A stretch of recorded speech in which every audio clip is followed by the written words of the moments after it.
Good day, ladies and gentlemen.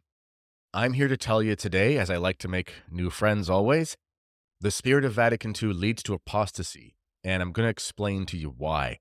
And it has to do with the Christian humanism that Pope Paul VI was a big fan of. And I'm going to go through a couple passages here from a book called Prometheus. This is put out by Angelus Press. I haven't finished the book. I don't know, 50 pages in or whatever it is. But the first part of it's pretty monumental. The whole book is very dense in a good way. And what's really striking me right now is the reality of the dangers of Christian humanism, which are very complicated and, in my opinion, are worse even than positive errors. And I'll explain what I mean by that as we go. Sorry if you hear my dog barking in the background. He doesn't respect my time, so to speak. Before we get into that, I'd like to say thank you to our sponsor for this episode, Ora et Colora. You can see here, Ora et Colora is essentially an endeavor for basically amazing Catholic coloring adventures. And it's more than just a coloring book. It's a visual prayer, a canvas of devotion, and a personal sanctuary where art and soul meet, whether as a tranquil retreat, no, that's X now, retreat or an educational exploration. This book is a testament to the timeless tales of the Church's holy men and women, a colorful ode to the echoes of their sanctity and sacrifice. This is an incredible thing. I'm really happy to support the gentleman who started this. It's got an amazing selection of saints and martyrs to color in this sort of silhouette, stained glassed way. It's not just for little kids, I should say. I think young adults and so forth would love this. You can find a link for this in the description to this video. So check out Ora et Colora. Support a Catholic business. If you get it on Amazon, I think it works on Prime. I mean, you get some last minute Christmas presents, throw these in the stockings. I think that's a good idea. So thank you to Ora et Colora for sponsoring the show for today. Check out the link in the description for this product. Okay, so how does Vatican II lead to apostasy? Well, we should define some terms here. First, what is apostasy?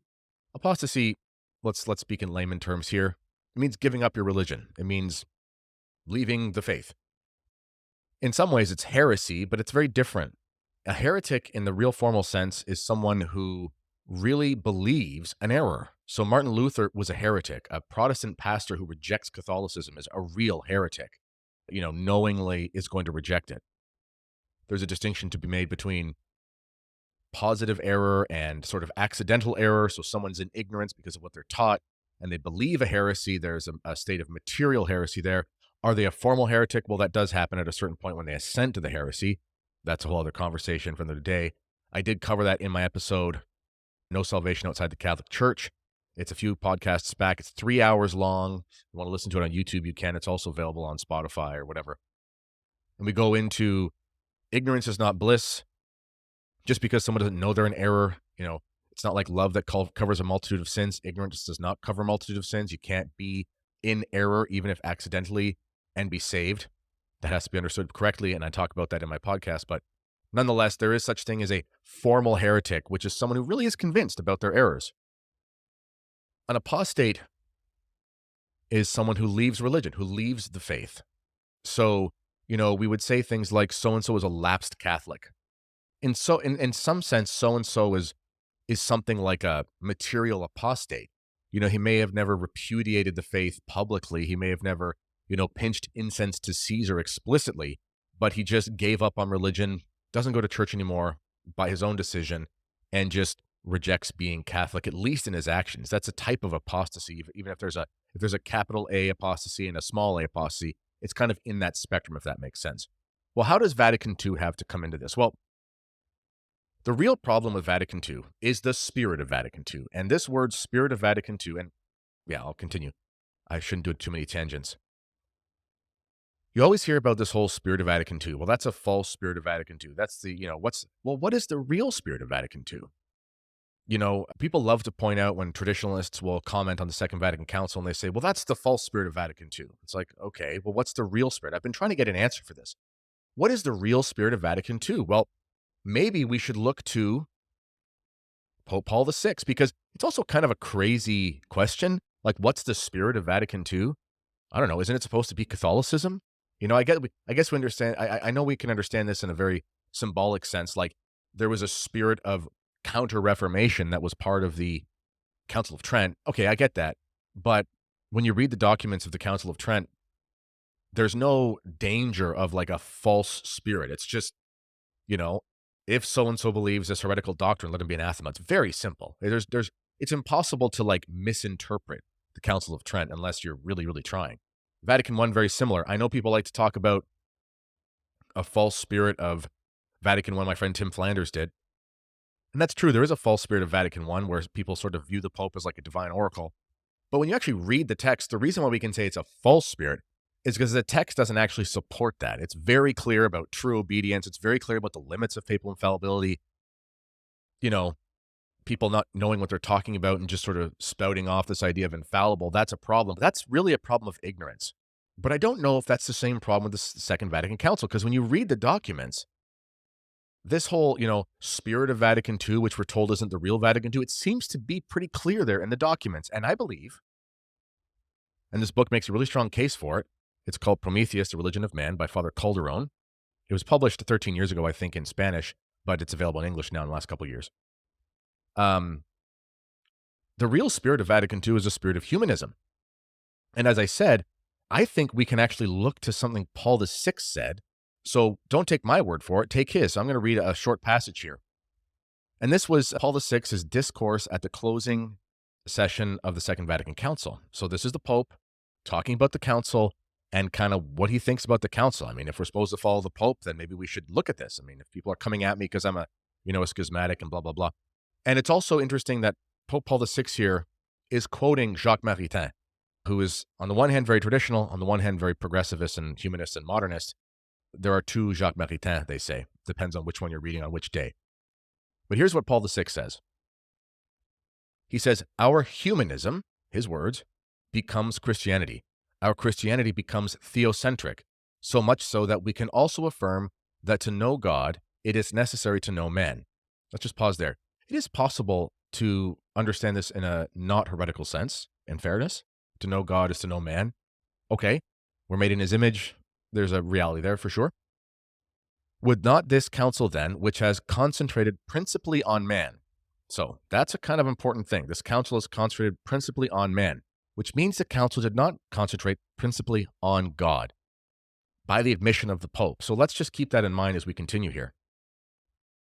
Be destined to set forth again to the modern world the ladder leading to freedom and consolation.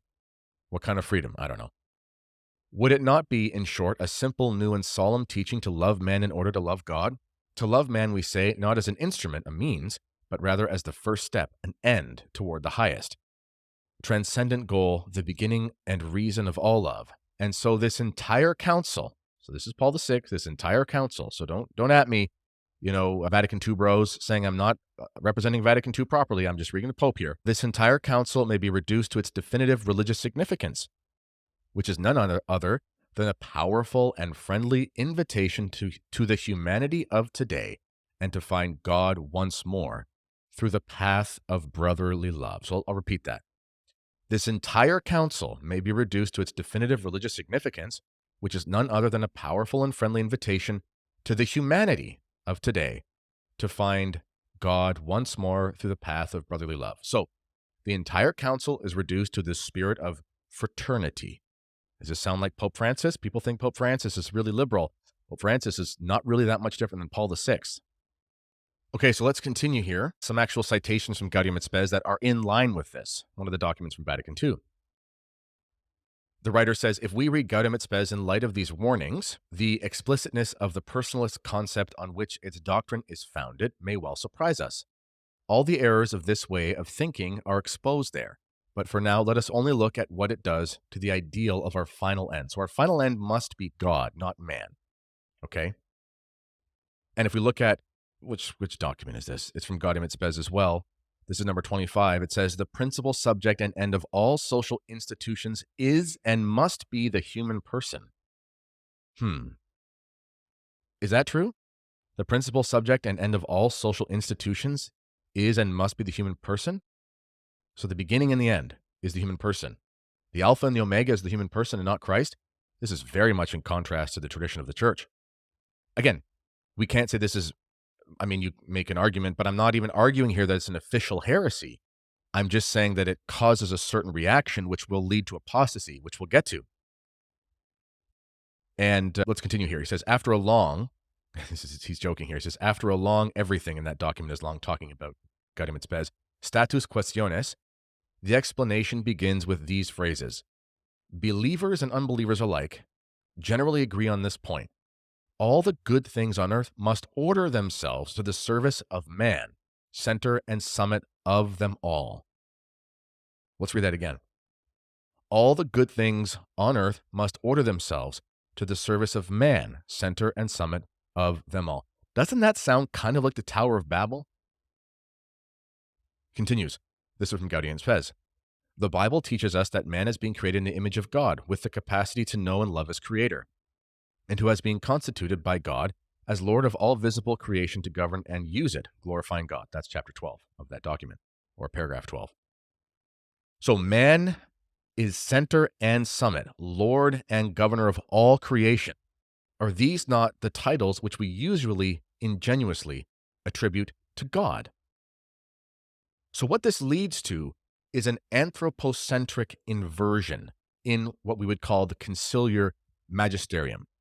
And this is a confusion of something. This is why this is so tempting. This is a confusion of, yes, we find in the scriptures that we love the Lord our God and love our neighbor as ourselves. This is like the most important commandment.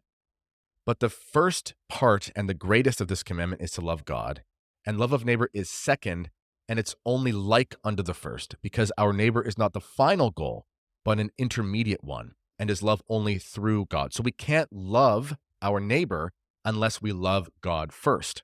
And to show our love for God, we love our neighbor through God. But Gaudium et Spes identifies love of God with love of men without distinction, and gives this reason. This is from Gaudium et Spes. Man is the only earthly creature whom God has loved for his own sake. Now, this is definitely something proper to God, not man. Even so, then as it identifies love, so it identifies the two goals with each other. The goal of creation is God, that is man, which is what the Creator intended. Now, this switches the relation of the person with the common good. And as I said here, Gaudium et Spes tells us the principal subject and end of all social institutions is and must be the human person. So this is the danger. This leads to what we'll call an anthropocentric inversion in this conciliar magisterium. And the author says here, as we may gather from the previous texts, what we've talked about, the anthropocentric inversion, in which the good of man is set as the final end of creation, exalting the generosity of the Creator and the glory of man, is identified without distinction with the glory of God. This is a very grave but subtle slope.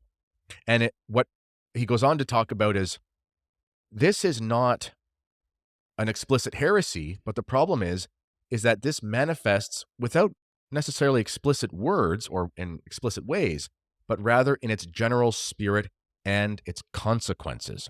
Okay, so if Pope Paul VI is saying that the spirit of the council boils down to a Christian humanism, then we have to understand through the council documents with this interpretive key from Paul VI, what is this humanism? Well, Gaudium et Spes, as I've just read, is very clear about this. These are just some selections. Doesn't mean there's not many things in the council that are completely orthodox. Just because there are certain statements that are dubiously orthodox, there are many that are completely orthodox. But that's the problem. You see, the reason why I'm going to say that ultimately this leads to a certain type of apostasy is because of this. What this does is this makes religion at the service of man and not religion at the service of God. There is no, and if religion's at the service of man and all social institutions, etc., are for man, as the Gaudium et Spes says, and again, Pope Paul VI is giving us this humanist interpretive key. And remember, what is humanism? Human is the end. That's why it's an ism. Okay, theism, God is the focus. Humanism, human is the focus. You know, this is a very dangerous concept. But in any case, if the perfection of man and his environment and his society is the purpose of creation and is the goal that God has set forth, then the perfection of God's creation is found in the perfection of man. And this actually makes Well, this presents a really big problem if we understand our Thomas Aquinas. And I'll just read you a quick quotation.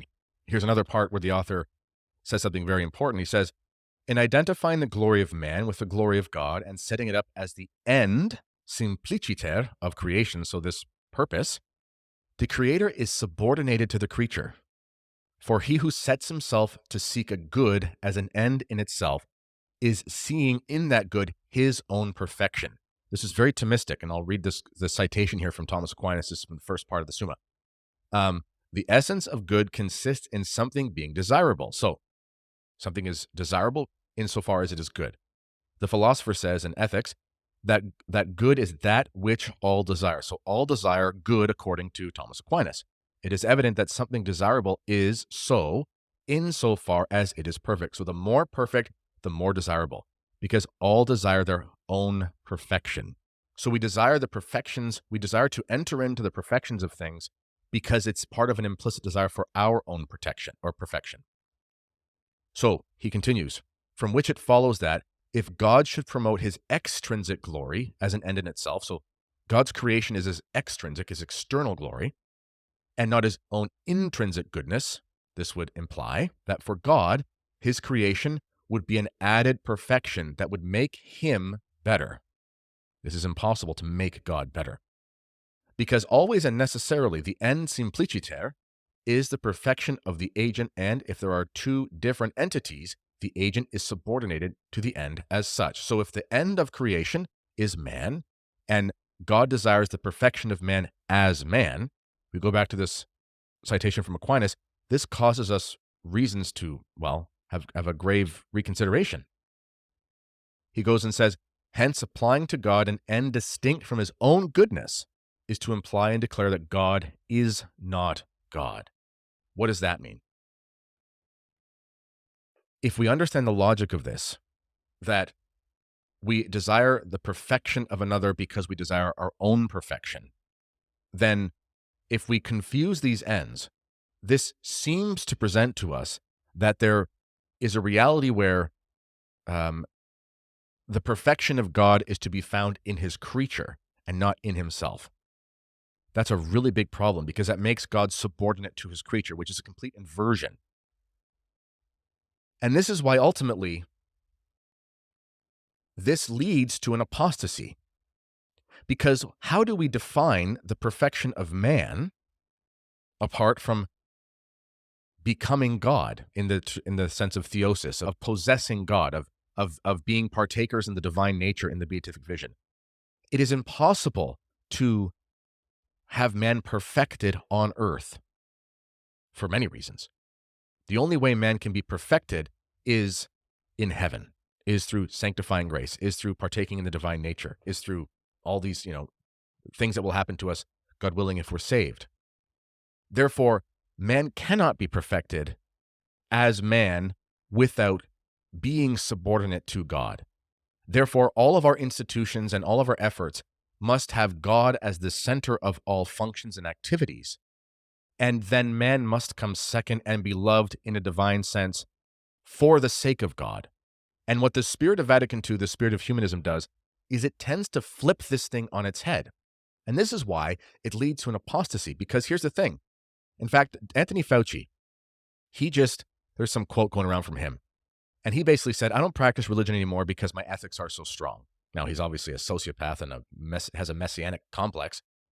But it's revealing because Anthony Fauci is of that generation who went to university through the Second Vatican Council era, and he's an educated Catholic through Jesuit universities and all those kinds of things. He knows the spirit of Vatican II because he was taught it. And he believes that religion is for what? At the service of man. He believes that religion is for the perfection of him as a moral agent. So religion has served its purpose.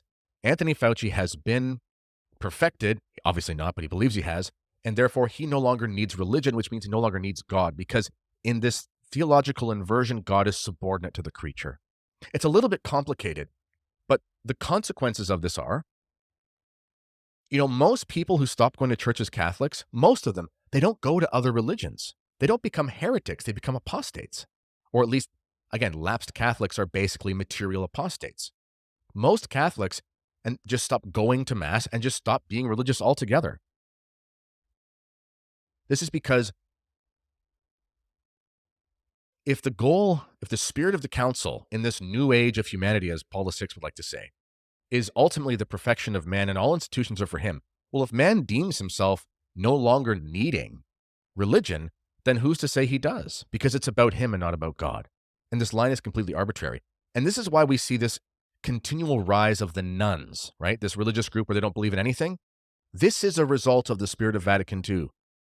And this is worse, in my opinion, than if there were explicit errors in the text. And I'll explain why. It's not defined that there can't be errors in text. There can be errors in conciliar text. You can look into the theological background for this. I did a show on Is Vatican II Infallible? And I went through all of this. You can find it if you look back. If Vatican II contained clear errors, then we could say, haha, gotcha, that's wrong. But if it's a spirit of humanism, which is not heretical in and of itself, but an inversion of trajectory, then without making us heretics, it leads us away from the practice of the faith because it leads us towards an end where man is superior to God because God is subordinate to man's perfection. And this is the real grave problem.